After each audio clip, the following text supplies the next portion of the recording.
आज का ये संवाददाता सम्मेलन न तो कोई सरकार का प्रोजेक्ट है, न जनता दल यू का अभियान है। यह पूरी तरह सार्वजनिक और जन सहभागिता आधारित प्रयास है। हमने एक टीम बनाई है। इस टीम के सदस्य हैं कृष्णा श्रुतिधर, कुंदन कुमार, शशिकांत कुमार, ऋषु कुमार। हमने ये तय किया है कि नीतीश आर्काइव एक सार्वजनिक व ऐतिहासिक दस्तावेज का ये अभियान है। इसकी आधिकारिक शुरुआत हम आज कर रहे हैं और आपने देखा होगा कि इस बैनर में हमने लोगो भी दिया है। इसमें साथ ही साथ डिटेल फेसबुक से लेकर करके, ट्विटर से लेकर करके, इंस्टाग्राम से लेकर के नंबर सहित सारा चीज हमने सार्वजनिक किया है। यह एक ऐसा वेबसाइट, यूट्यूब चैनल एवं सोशल मीडिया प्लेटफॉर्म नहीं है, बल्कि एक गंभीर सार्वजनिक दस्तावेजी अभियान है जिसका उद्देश्य पूर्व मुख्यमंत्री नीतीश कुमार जी के जीवन, विचार, राजनीतिक यात्रा, प्रशासनिक निर्णय और सामाजिक बदलाव से जुड़ी हर महत्वपूर्ण स्मृति को संजोना और संरक्षित करना है। हमारा प्रयास है कि आने वाली जो पीढ़ी है वह बिहार के सामाजिक, राजनीतिक, विकासात्मक परिवर्तन को समझे और उनको उसका एक प्रमाणिक, व्यवस्थित और डिजिटल अभिलेख मौजूद हो। माननीय नीतीश कुमार जी के नीतीश आर्काइव के 5 महत्वपूर्ण अंग हैं। संसद में दिए गए भाषण, बिहार विधानमंडल में दिए गए वक्तव्य, सार्वजनिक सभाओं के संबोधन, मीडिया संवाद एवं इंटरव्यू को एकत्रित कर डिजिटल रूप में संरक्षित किया जाना। ये सारा हमारे YouTube चैनल पर उपलब्ध रहेगा। व्यक्तिगत स्मृतियां, हम आप साथियों से भी अनुरोध करेंगे कि नीतीश कुमार जी के बारे में जो आपकी व्यक्तिगत स्मृतियां हैं, एक आम नागरिक, कार्यकर्ता, नेता, पत्रकार बंधु, प्रशासनिक पदाधिकारी, विशेषज्ञ अपने व्यक्तिगत स्मृतियों को भी साझा करें। इसका वीडियो डॉक्यूमेंटेशन करके YouTube चैनल पर इसको अपलोड किया जाएगा। एक लंबे समय तक नीतीश कुमार जी का जो सार्वजनिक जीवन में सक्रियता रहा, तो समाचार, इंटरव्यू, संपादकीय विश्लेषण, दुर्लभ रिपोर्ट को संकलित कर हम इसको उपलब्ध कराया जाएगा। इसके लिए देश भर के पुस्तकालय, अभिलेखागार, निजी संग्रहों से सामग्री एकत्रित की जाएगी।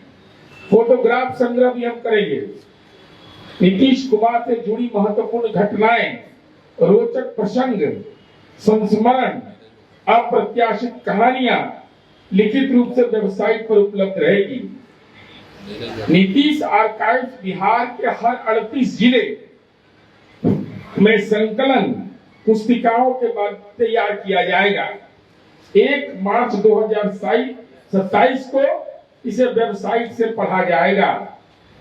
हम देश भर के लोगों से अपील करते हैं कि आपके पास माननीय नीतीश कुमार जी के दस्तावेज, फोटो, वीडियो, अखबार का कतरन, संस्मरण, व्यक्तिगत कहानी अगर उपलब्ध है तो जरूर हमसे संपर्क करें। अन्य आप सामग्री के लिए जो हमारा ईमेल आईडी है, व्हाट्सएप नंबर है, वेबसाइट अपलोड नंबर है, ये सारा हमने सार्वजनिक किया है। और नीतीश आर्काइव यात्रा की शुरुआत हो रही है। 9 महीने तक बिहार के विभिन्न जिलों का दौरा करके उन लोगों से संपर्क किया जाएगा जो नीतीश कुमार जी से जुड़े विशेष स्मृतियां। हम आपसे सहयोग की अपील करते हैं। यह सहयोग जन सहयोग से ही संभव है और भविष्य की जो हमारी कार्य योजना है उसमें सभी मूल दस्तावेज, फोटोग्राफ, वीडियो, पुस्तक, संस्मरण, यह प्रयास क्यों आवश्यक है? आपके मन में यह सवाल उठता होगा कि नीतीश कुमार जी के नाम पर आर्काइव्स बनाने की जरूरत क्या है? चूंकि आपने यह महसूस किया होगा कि जननायक कर्पूरी जी हो, लोकनायक जयप्रकाश नारायण हो, डॉक्टर राम मनोहर लोहिया हो, जो राष्ट्रीय व्यक्तित्व के फलक थे, उनसे जुड़ी कई महत्वपूर्ण सामग्री समय के साथ बिखर गया। कितने लोग जानते थे कि जननायक कर्पूरी जी का जो कपड़ा सिलता था वो आदमी आज भी जीवित है, वो अपना काम कर रहा है और वह कर्पूरी जी के जीवन से जुड़ा हुआ एक महत्वपूर्ण अंग था, लेकिन गरीब आदमी था तो वह नेपथ्य से बाहर चला गया। इसलिए हमने यह चाहा है कि नीतीश कुमार जी का ये व्यक्तित्व का आकलन करने में आप सब लोग सहयोग करिए। मैं नीतीशवाद शब्द का प्रयोग कर रहा हूं, मैं इसलिए कर रहा हूं कि उसमें गांधी का विचार, जेपी का लोकतांत्रिक संघर्ष, लोहिया का सामाजिक न्याय, कर्पूरी जी का वंचित सशक्तिकरण और महिला सशक्तिकरण जो बिहार की आकांक्षा के साथ समाहित है, न्याय के साथ विकास, सामाजिक समरसता, महिला सशक्तिकरण और बिहारीपन का भाव।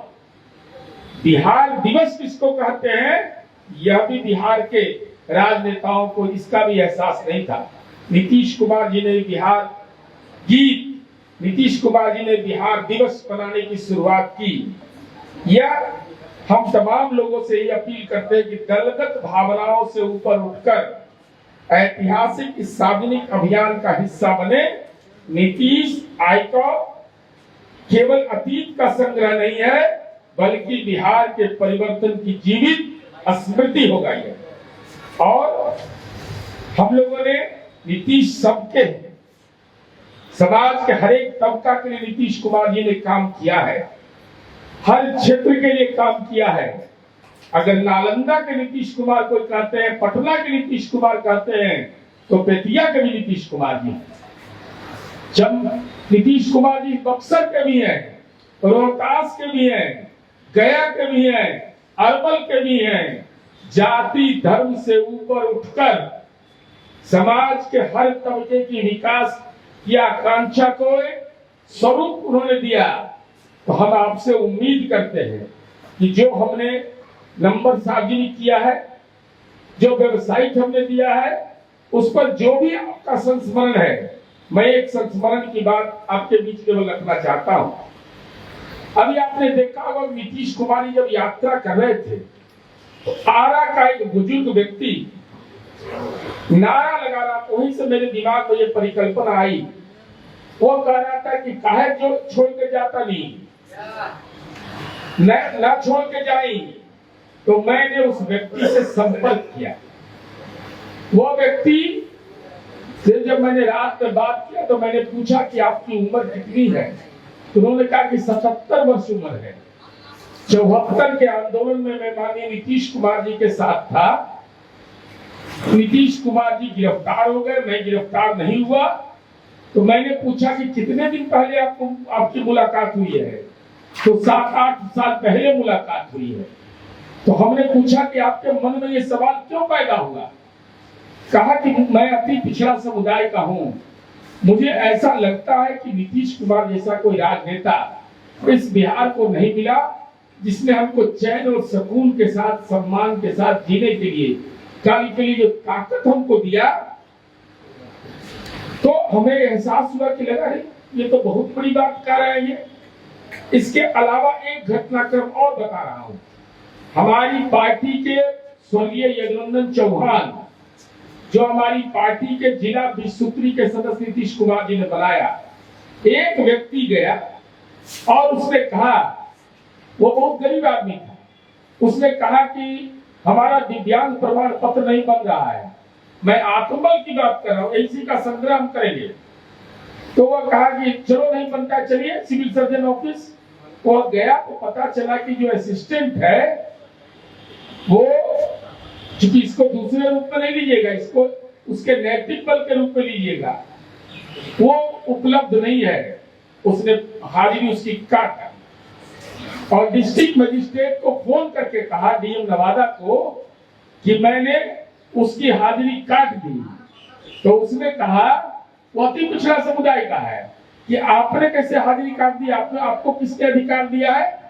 कहा कि माननीय नीतीश कुमार जी ने हमको जिला 20 सूत्री का सदस्य बनाया है, हम केवल उसी का हाजिरी नहीं काटेंगे, महामहिम राज्यपाल के गजब से हम जिला 20 सूत्री के सदस्य बने हैं, हम आपका भी हाजिरी काट सकते हैं। ये नैतिक बल समाज के कमजोर तबका को अगर किसी ने दिया तो नीतीश कुमार जी ने दिया। हम तमाम आप साथियों से अनुरोध करेंगे, आप पत्रकार मित्र हैं, आप लोग भी नीतीश कुमार जी के कार्यक्रम को साझा किया है, उनसे मिले हैं, जो उनके व्यक्तित्व का फलक है, उन तमाम चीजों को, क्योंकि नीतीश कुमार जी ने आपके लिए भी काम किया, आपके परिवार के लिए भी काम किया, आपके गांव के लिए भी काम किया, आपके समाज के लिए भी काम किया। इसलिए हम आपसे अनुरोध करेंगे, उन स्मृतियों को आप सजोइए और उसको एक पुस्तक का स्वरूप देंगे और आगे आगे देखिए इस संबंध में जो भी लोगों का सलाह आएगा उस दिशा में हम काम करेंगे। मैं पुनः दोहरा रहा हूं, यह पार्टी का अभियान नहीं, यह सब सामूहिक अभियान है। सबके मन में नीतीश कुमार जी के प्रति सम्मान है, तो नीतीश आर्काइव्स बनाने में सब लोग सहयोग करिए, यही हमारी अपेक्षा है। यही धन्यवाद, आभार। व्हाट्सएप नंबर और ईमेल आईडी जो है उसको सार्वजनिक कर देते तो ज्यादा बेहतर। ये हमने उसका फोटोग्राफ भी आप ले ले, मैं इसको बोल देता हूँ तो सुविधा होगी। व्हाट्सएप एंड मोबाइल इस पे आ नहीं रहा सर, कैमरे पे बोल दीजिए, 7261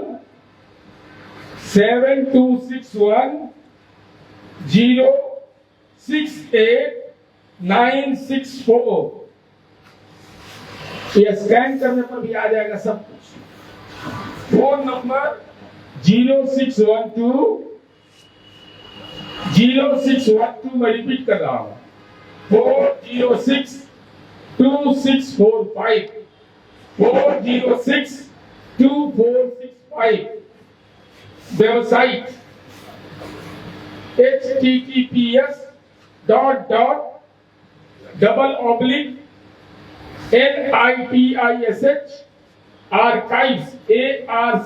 archives.com। Facebook https://www.facebook.com/Nitish Archive। Instagram https://www.instagram.com/Nitish Archive Bihar. Twitter https://x.com/Nitish Archive। YouTube https://www.youtube.com/Nitish Archive। Scan कर लेंगे तो ये प्रचारित हो जाएगा, आम लोगों के बीच जाएगा। आपका सहयोग सबसे बड़ा है, जितने लोगों तक आप पहुंचाइएगा, ये बिहार की सेवा है, ये आम लोगों के मन के अंदर में जो भाव है उसका भी रिफ्लेक्शन होगा। हम आप मीडिया के साथियों से अनुरोध करेंगे, हम इसको भेज भी देंगे, लेकिन आप विनम्र प्रार्थना आपसे करेंगे कि इसको प्रचारित व प्रसारित करिए। सभी जिलों में ये होर्डिंग लगाएंगे? बिल्कुल, हर एक जिले में इसको लेंगे और जो भी मेरा अपना व्यक्तिगत संपर्क है वहां तक पहुंचाएंगे इसको। लेकिन संस्मरण आपके पास है, कैसा आपका गांव था, कैसे विकास हुआ, कैसे गरीब आदमी को भी न्याय मिल जाता था, कैसे समाज में तनाव घट गया, कैसे नई पीढ़ी को हमने रोजगार के अवसर दिए जो सोच भी नहीं सकता था, कोई पढ़ने का उपाय उसका नहीं था, कैसे बेटियों का सशक्तिकरण हमने किया, कैसे इंफ्रास्ट्रक्चर में, कैसे जस्ट फॉर एग्जाम्पल बता रहा हूँ, पटना कलेक्ट्रेट आप रैंकिंग देखिए इसका देश में क्या स्थान है। आप देख लीजिए हमारा बिहार संग्रहालय, पटेल भवन, इमरजेंसी लैंडिंग का उपाय किया गया है। एक दूरदर्शी नेतृत्व ही कर सकता है। जेपी गंगा सेतु, ये सब तो अलग बात है। बापू टावर, बापू सभागार, एक श्री कृष्ण मेमोरियल हॉल पटना में मीटिंग करने के लिए होता था, आज श्रृंखला कायम हो गया है। इसलिए हमारी यह समझ है कि नीतीश आर्काइव्स भविष्य के आने वाली पीढ़ियों को एक संदेश देगा। आप साथियों से आग्रह है कि इसको में विशेष सहयोग करिए, हम इसके लिए आपके प्रति अनुग्रहित रहेंगे।